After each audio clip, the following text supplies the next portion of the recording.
اللہ نے ہمیں ایک نماز عطا فرما دی جس کو ہم آج صلاۃ التراویح کہتے ہیں۔ میرے نبی کے زمانے میں اسے قیام اللیل کہا جاتا تھا، اس لیے حضرت عائشہ رضی اللہ تعالیٰ عنہ کی روایت ہے نا، جس سے 8 رکعت والے حضرات استدلال کرتے ہیں کہ رمضان اور غیر رمضان میں اس کو امام بخاری نے قیام اللیل کا ہی عنوان دیا ہے۔ آپ نے 11 رکعت سے زیادہ نماز نہیں پڑھی۔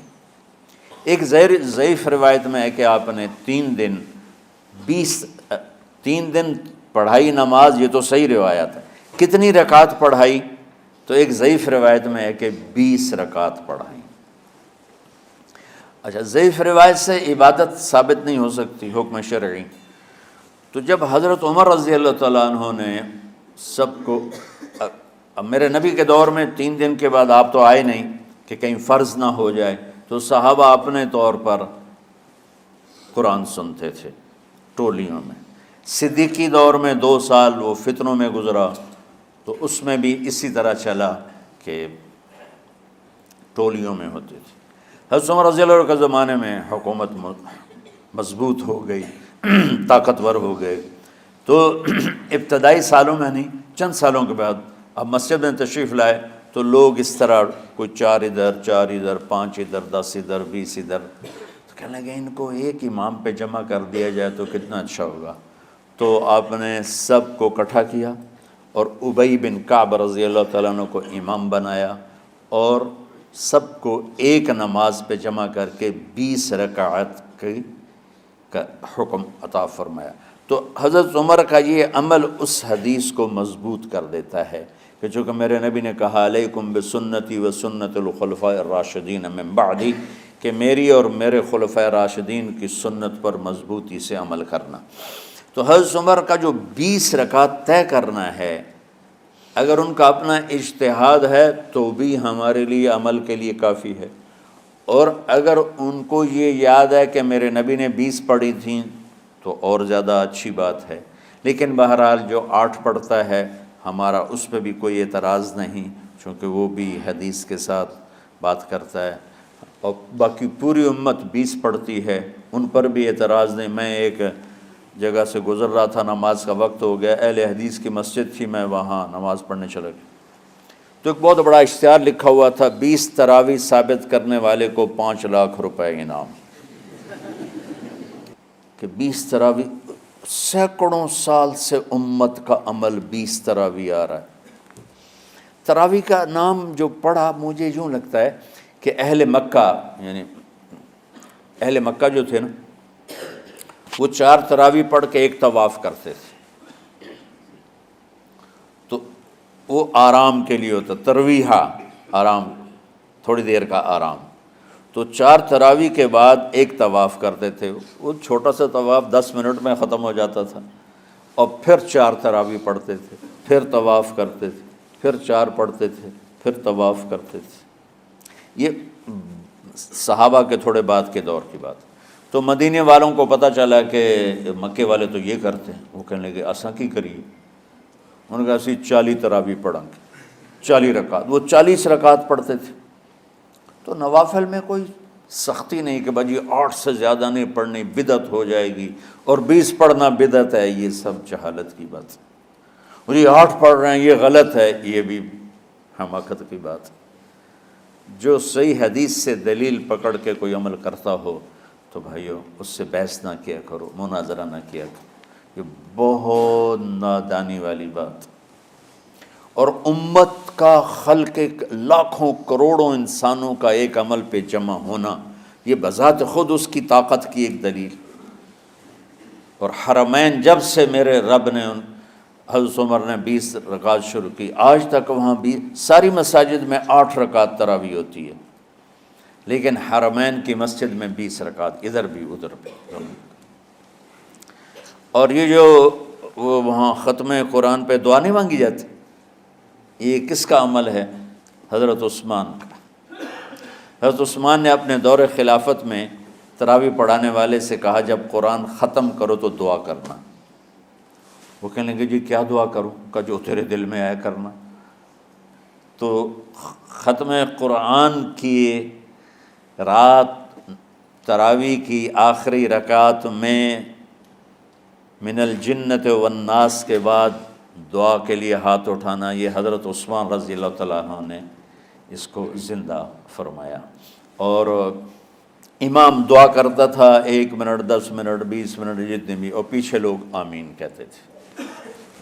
وطر کی جماعت نہیں ہوتی تھی، وطر کو باجماعت حضرت علی رضی اللہ تعالیٰ عنہ نے شروع کی کہ وطر کو بھی باجماعت پڑھا جائے، تو یہ ان کی سنت ہے کہ وطر کو باجماعت پڑھا گیا۔ تو اب یہ لہٰذا یہ سارے سنت جو کام ان خلفۂ راشدین سے ہوا وہ بھی سنت ہے۔ تو اللہ نے ہمیں ایک عبادت دے دی کہ میرا قرآن پڑھو اور سنو۔ پہلی امتوں کو تراویح کیوں نہیں تھی یا قیام اللیل کیوں نہیں تھا؟ کہ ان کو اپنی کتاب یاد ہی نہیں ہوتی تھی، وہ اپنی کتاب کے حافظ نہیں ہوتے تھے، وہ اپنی کتاب یاد ہی نہیں کر سکتے تھے، صرف نبی کو یاد ہوتی تھی۔ اللہ نے ہمارے لیے کتنا آسان کر دیا کہ 7 سال کے یہ چھوٹے چھوٹے بچے قرآن یاد کر رہے ہیں، 70 سال کا بوڑھا قرآن یاد کر رہا ہے۔ یہیں یہ مولوی یوسف صاحب کا ساتھی تھا، یا پتہ نہیں ان سے پہلے تھا، سلمان، مولوی سلمان، آج کل امریکہ میں ہوتے ہیں، ہماری ایک شاخ چلا رہے ہیں ماشاءاللہ۔ وہ شروع میں یہاں تھے، تو یہاں تراویح پڑھانے کے لیے ہمارے پاس حافظ کوئی نہیں تھا، وہ حافظ نہیں تھے، وہ صبح بیٹھ کے شام تک 1 سپارہ یاد کرتے اور رات عشاء کی نماز میں سنا دیتے۔ 30 دن میں قرآن یاد کر کے سنا دی۔ مطلب یہ سنی سنائی بات نہیں، ہمارے اسی حسنین، اسی ممبر اور محراب کی بات کہ یہیں اسی مسجد میں انہوں نے صبح سے مغرب تک یاد کرتے تھے اور پھر عشاء میں کھڑے ہو کے سنا دیتے تھے۔ پیچھے ہوتے تھے لقمہ کوئی دینے والا شاید، لیکن بہت خوبصورت پڑھ کے 1 دن میں یاد کر کے سنا دیا۔ اور ایک مجھے نام بھول گیا کہ 3 دن میں قرآن یاد کیا، 10 سپارے 1 دن میں یاد کیے، 10 دوسرے دن میں یاد کیے، 10 تیسرے دن میں یاد کیے۔ وَلَقَدْ يَسَّرْنَا الْقُرْآنَ لِلذِّكْرِ فَهَلْ مِن مُدَّكِرٍ۔ تو اللہ تعالیٰ نے اس کو نصیحت کے لیے بھی آسان کیا ہے اور یاد کرنے کے لیے بھی آسان کیا ہے۔ کوئی کتاب پہلے یاد نہیں ہوتی تھی کسی کو، ماشاءاللہ تم میں کتنے حفاظ بیٹھے ہیں اللہ کے فضل سے۔ تو اللہ نے ہمیں رات کی نماز عطا فرمائی، اور چونکہ یہ ایک مشقت ہے تو میرے نبی نے کہا یہ رات کی نماز کے ہر سجدے پر 1500 نیکی لکھی جاتی، 1500 نیکی لکھی جاتی۔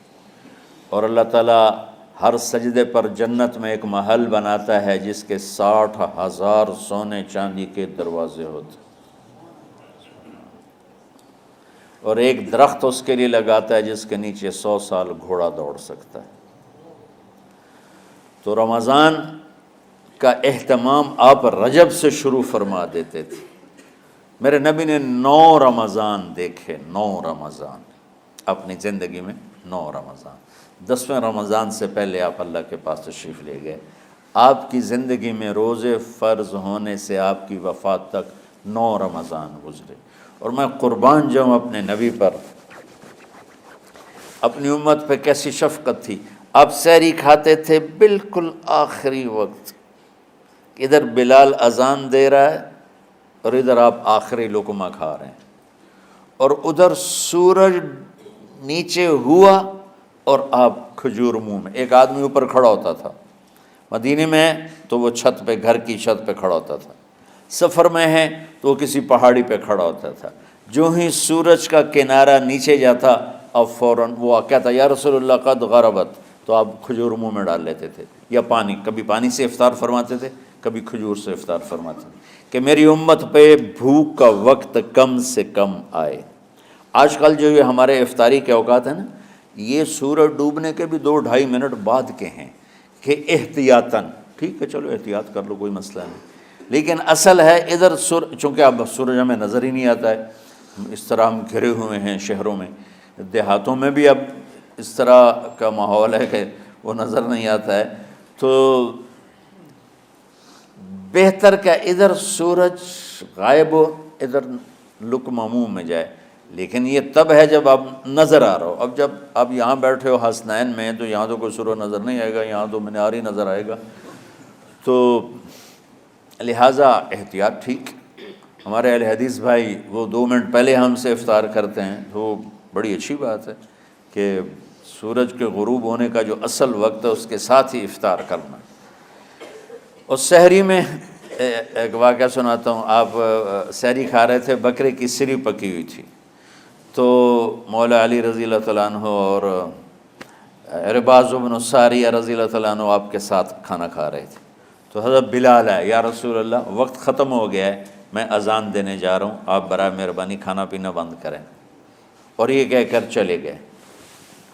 ایک انصاری عورت تھی، اس کے گھر کی چھت پہ چڑھ کے اذان دیتے تھے، چڑھنے لگے تو پھر واپس آئے کہ دیکھوں اللہ کے نبی نے کھانا چھوڑ دیا یا نہیں، آ کے دیکھا تو وہ کھا رہے تھے۔ انہوں نے کہا یا رسول اللہ واللہ لقد اصبحت، یا رسول اللہ اللہ کی قسم سحری کا وقت ختم ہو گیا، صبح ہو گئی۔ تو آپ نے ہاتھ پیچھے کر لیا، کہہ رہے تیرا بھلا ہو بلال، ابھی وقت باقی تھا، تیرے قسم کھانے پر اللہ نے اس کو پہلے نکال دیا کہ تیری قسم کہیں جھوٹی نہ پڑ جائے۔ تو حضرت علی نے فرمایا کہ اگر بلال قسم نہ کھاتے تو جب تک میرے نبی کھاتے رہتے صبح صادق نہیں ہونی تھی۔